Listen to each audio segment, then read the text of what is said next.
Bonjour et bienvenue à l'émission de podcast Martin s'entretient. Cette semaine, nous recevons nul autre que Nicolas Pinson.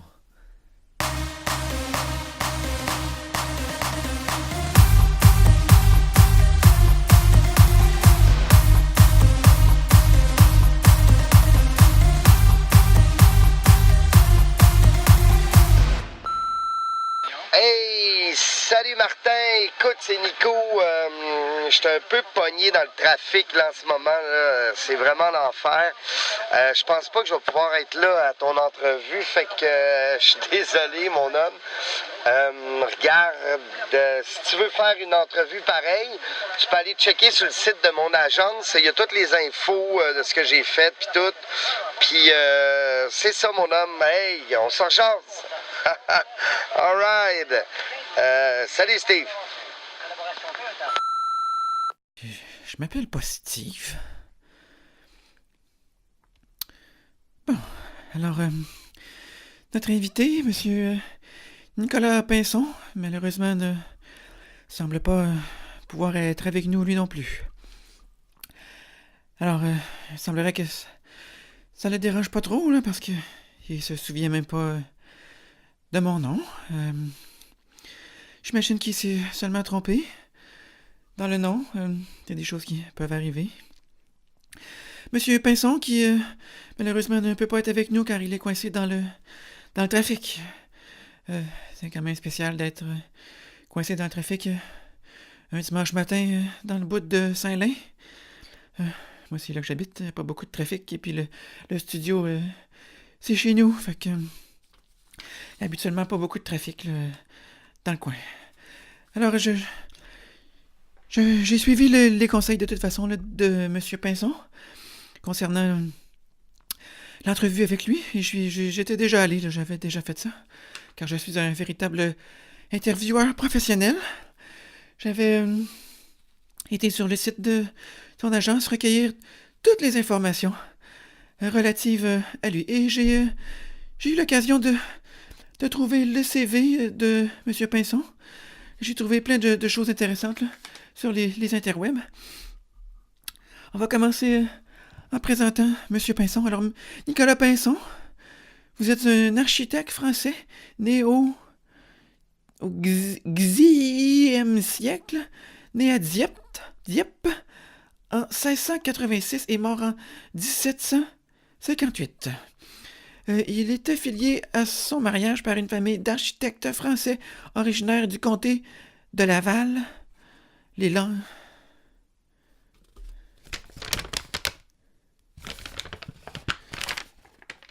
Non, c'était une erreur. C'était pas la bonne feuille. Ça arrive des fois de se tromper. Comme on dit, l'erreur est humaine et un humain n'est pas un humain sans qu'il se trompe plusieurs fois par jour. En tout cas, c'est ça que mes parents disent. Là, j'ai la bonne feuille. Alors, Nicolas Pinson, vous êtes né une date inconnue. Votre âge est donc mystérieuse pour plusieurs personnes. Vous mesurez une taille de 5 pieds 7, c'est-à-dire 170,20 cm. Alors, c'est très précis. Vous avez un poids de 175 livres, soit 79,38 kilos. Ça, je sais pas si vous vouliez que je le dise, mais en tout cas, c'est écrit sur la page de votre agence, fait que j'imagine que c'est pas un secret pour personne. Vous avez les cheveux bruns, les yeux bleus, et puis il y a une photo. Je sais pas si les gens qui regardent le podcast en images, vous pouvez voir la photo. Je vous le décris, là. Ceux qui nous écoutent en podcast, eh bien, je dirais que c'est un beau gosse. Si j'avais à devenir homosexuel, eh bien, il serait mon genre. Mais comme je suis très, très très hétérosexuel, alors je l'embrasserai pas. Alors, nous sommes aujourd'hui avec Nicolas Pinson qui est absent là, pour des raisons de trafic, qui qui est plein de choses. Alors, il est improvisateur, acteur, animateur, humoriste, réalisateur, scripteur. Oh là là. Monsieur Pinson, vous faites beaucoup de choses. J'imagine que vous êtes comme plusieurs personnes dans votre situation, c'est-à-dire que vous êtes quand même pas pire dans ce que vous faites, mais vous n'êtes pas assez bon pour percer, donc vous faites plein d'affaires là, pour réussir à payer le loyer. Là. Alors voilà, je pense pas que Roy Dupuis ait besoin de faire toutes ces affaires-là, là, parce que lui, sa carrière, ça va vraiment bien. Alors vous êtes un improvisateur, vous avez joué, entre autres, en 2002, si je me trompe pas. C'est ça? En 2002? En tout cas, vous avez joué... il y a plusieurs années, vous avez joué au National d'impro. Vous représentiez l'équipe de Rouyn-Noranda qui était coachée par M. Claude Laroche. Claude Laroche, qui était lui-même un comédien, qu'on a pu voir, entre autres, dans Les Bougons, à Radio-Canada. Pour ceux qui ne leur placent pas, c'est lui qui faisait le personnage de Mononcle dans Les Bougons. Ceux qui l'ont revu là, dans le film Les Bougons récemment, eh bien, vous avez remarqué qu'au cours des 10 dernières années, M. Larocque a vieilli d'environ 200 ans.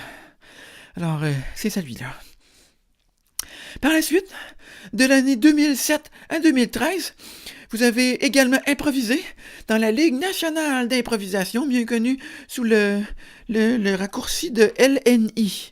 Vous avez joué dans les Verts et apparemment dans aucune autre équipe. Donc, vous êtes vraiment attaché à vos couleurs. Là. Vous êtes un peu autiste des couleurs. Je ne sais pas si ça existe, mais en tout cas, c'est ça.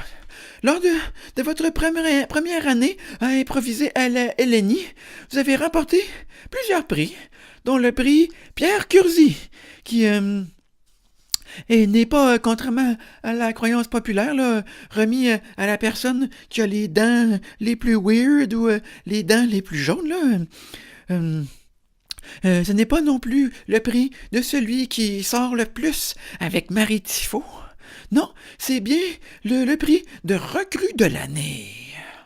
Ouais, alors vous avez gagné ce prix-là en 2007 et la même année, à la LNI, encore une fois, vous avez remporté le prix Trophée joueur du public. Alors, c'était une grosse année pour vous. Malheureusement, au cours de vos 7 autres années à la LNI, vous n'avez remporté aucun prix. Vous avez remporté aucun autre prix. Alors, je présume que soit après votre première année, vous étiez moins bon, ou le monde se crissait. J'ai été vulgaire. Le monde se foutait un peu plus de vous. Alors, l'improvisation vous a amené à toutes sortes d'endroits. C'est d'ailleurs à cette façon-là que vous avez fait de votre place à titre d'animateur. Hein? Comme par exemple, maintenant, vous êtes maître des cérémonies depuis 2014. Vous êtes maître de cérémonie à la LNI, c'est-à-dire que vous n'êtes plus improvisateur, mais vous êtes celui qui porte un long manteau rouge avec 2 espèces de longs bouts qui pendouillent en arrière, avec un long chapeau haute forme, une moustache, et là, vous accueillez les gens en parlant là, dans la piste en rond, et là, vous dites « Et accueillir cette artiste incroyable, la femme à barbe! » Alors c'est ça, c'est le travail de maître de cérémonie. Peut-être que là, je l'ai décrit peut-être plus comme maître de cérémonie dans un cirque, mais le travail reste pas mal le même. Parallèlement à tout ça, vous faites également les improductifs, où vous êtes également maître de cérémonie. Les improductifs, c'était un spectacle d'improvisation où vous faites des jeux...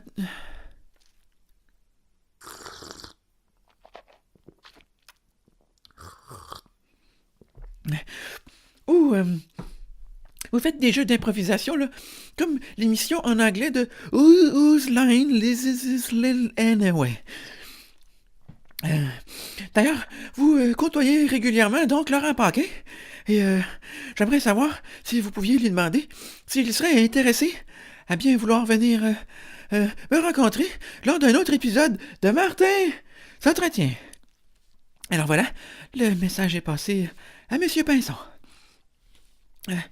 Votre métier, si on peut dire, d'improvisateur vous a également mené à la télévision, où vous avez sévi pendant plus de 5 ans à l'émission Dieu merci, où vous étiez là, comédien maison.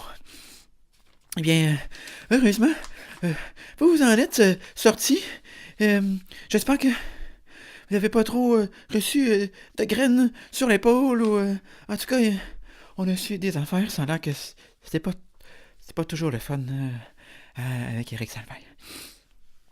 Par la suite, et en fait, en même temps, vous êtes également comédien. Vous avez joué dans toutes sortes de choses, là.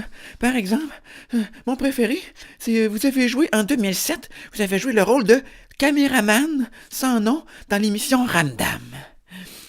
Et moi, ça, jouer dans Ramdam, je trouve ça vraiment très très cool. Bon, là, les gens qui écoutent le podcast mais qui ne le regardent pas, là, c'est parce que j'ai fait une blague de Ramdam. Là. Je me suis tourné vers la caméra, puis là, j'ai dit quelque chose à la caméra, comme dans Ramdam. Aïe, aïe. OK. On enchaîne. Vous avez également joué, pendant plusieurs années, le rôle de Laurent, si je ne me trompe pas, dans une émission à Vox qui s'intitulait Le bar à Victor, où vous interprétiez, et là je cite, un personnage un peu niaiseux, débile léger sur les bords, gêné, mal dans sa peau, et qui il comprenait pas très bien les choses. Les gens le comparent souvent à moi. Hein? Ah, c'est... Donc les gens me pensent que je suis débile léger sur les bords et... Oh... Ça, c'est triste et... c'est désappointant. Ça doit être une erreur. Poursuivons. Vous avez également joué au cours des dernières années dans plusieurs productions européennes. Vous avez eu l'occasion de jouer dans C'est la crise, une émission rigolote en France, étant en vedette Martin Matt et Anne Roumanoff. Et vous jouiez le meilleur ami de Martin Matt et de Anne. Surtout, vous étiez le meilleur ami de Martin Matt. Dans le fond, vous étiez le Martin Perizzolo des Français. Vous avez aussi joué dans France-Québec, une autre production française qui, ma foi, après l'avoir regardée, j'ai les d'autres options de dire que c'est une excellente émission qui ne joue presque pas sur les clichés québécois. Je suis pas capable de mentir, j'ai trouvé ça mauvais. Les Québécois sont dépeints comme des gros imbéciles qui disent tabernacle quand ça leur tente et qui sont de gros épais. Alors, voilà. Alors, mais vous avez quand même eu l'occasion de jouer dans plusieurs émissions françaises, donc vous êtes un peu la Karine Vanasse, mais beaucoup moins sexy. Depuis quelques années, on peut vous voir à la barre de votre propre émission sur le web, une émission qui s'appelle Nico vous mijote, dans laquelle vous faites une émission de cuisine, vous cuisinez des choses avec des invités qui sont plus big que vous, dans l'objectif là, de surfer et d'essayer de tirer et de sucer le plus que vous pouvez là, de leur succès. Un peu comme moi je fais à mon émission de podcast. Ça aussi, ça vous a amené à faire une autre émission sur le web qui s'appelle Les Entrevues Pimentées. Ça, c'est vous qui recevez des invités, encore une fois plus big que vous, et là, vous mangez un piment fort avec votre invité, et là, les deux, en souffrant, bien, vous essayez de faire une entrevue, vous essayez de poser des questions, et l'autre personne essaye de répondre. Et à chaque fois, eh bien, c'est comme Martin s'entretient, on n'apprend absolument rien. On a eu l'occasion au cours des dernières années également de vous faire de l'humour sur les scènes du Québec. On espère vous revoir dans les prochaines années, et les gens qui s'ennuient de vous et aimeraient vous voir, ou du moins vous entendre, peuvent s'étonner Z-Télé, où vous interprétez la voix de Z-Télé dans les pubs. Hein? Alors, sur les ondes de Z-Télé. Alors ça, c'est vous qui dites ça. Alors, le temps file. Et malheureusement, c'est tout le temps que nous avions avec M. Nicolas Pinson, mesdames et messieurs, notre invité de la semaine. Je vous souhaite une bonne semaine et je vous invite à être de retour avec nous la semaine prochaine pour une autre émission de Martin s'entretient.